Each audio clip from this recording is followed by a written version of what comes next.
and pressure are actually not against you.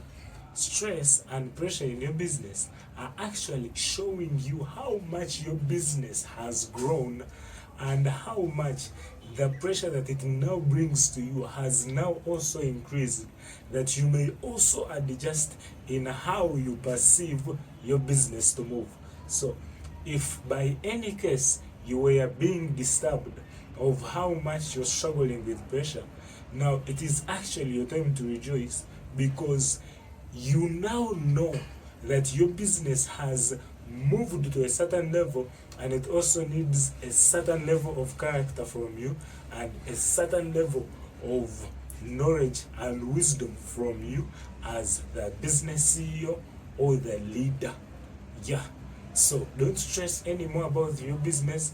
Don't be on pressure about why things are going the way they are going.